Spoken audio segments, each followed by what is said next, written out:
warahmatullahi wabarakatuh.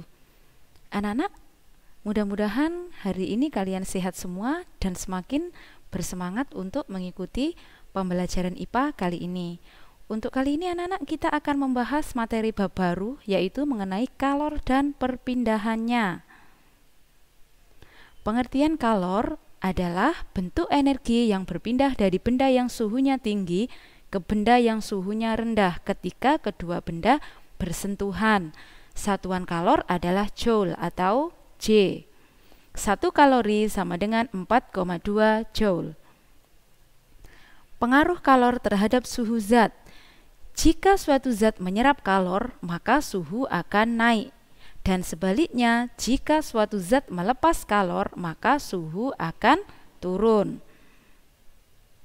Jumlah kalor yang diserap atau dilepas oleh suatu zat, rumusnya Q sama dengan C kali M kali delta T.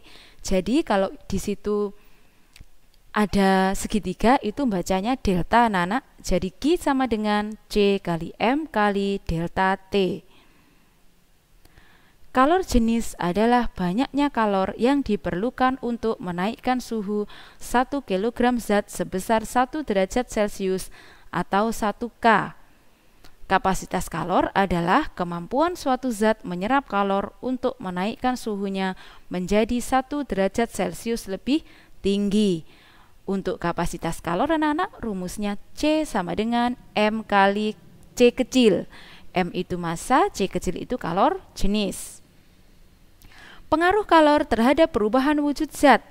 Bisa kalian lihat di situ, untuk padat menjadi gas namanya menyublim, untuk gas menjadi padat namanya mengkristal, untuk gas menjadi cair namanya mengembun, cair menjadi gas menguap, sedangkan padat menjadi cair namanya mencair, sedangkan padat cair menjadi padat namanya membeku. Perubahan wujud zat yang melepaskan kalor, contohnya air ini menjadi es batu namanya membeku. Kemudian di situ ada juga contohnya mengembun itu, kalau di pagi hari kalian melihat ada tetesan air pada daun itu namanya mengembun.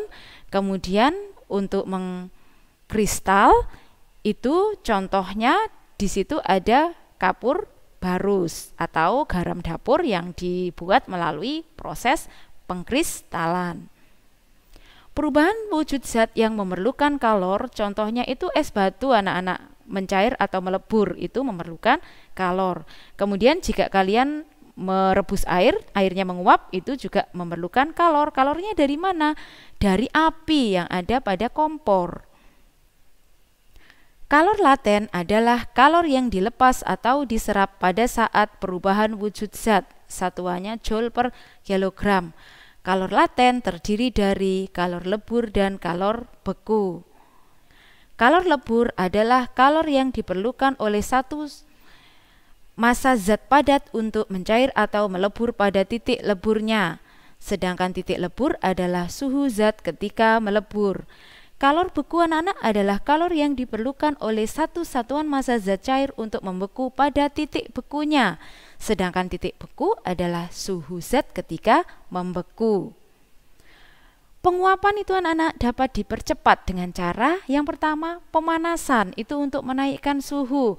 Contohnya kalau kalian menjemur pakaian di bawah sinar matahari, itu artinya kalian melakukan pemanasan dengan menaikkan suhu dari cahaya matahari sampai ke pakaian kalian, maka pakaian kalian akan menjadi panas atau hangat dan akhirnya pakaian kalian kering.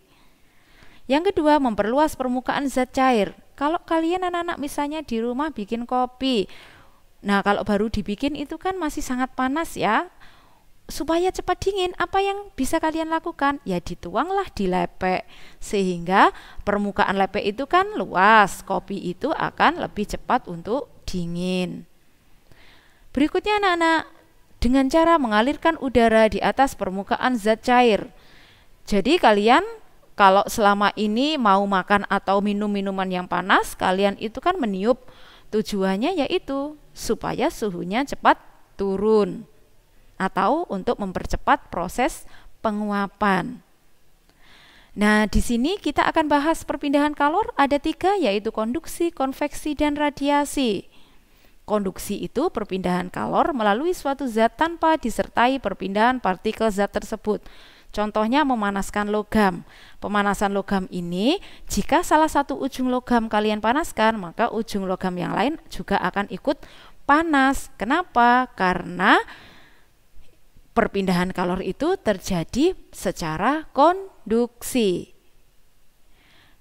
Penghantar kalor yang baik disebut konduktor. Contohnya besi, baja, tembaga, seng, aluminium. Ini merupakan konduktor.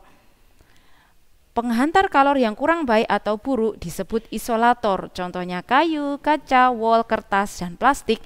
Ini tidak bisa menghantarkan listrik dengan atau kalor dengan baik, sehingga dikatakan isolator. Perpindahan kalor yang ketiga, anak-anak, di situ ada konveksi, yaitu perpindahan kalor melalui zat disertai perpindahan partikel zat tersebut. Konveksi terjadi karena adanya perbedaan massa jenis zat. Konveksi itu terjadi dalam zat cair dan zat gas.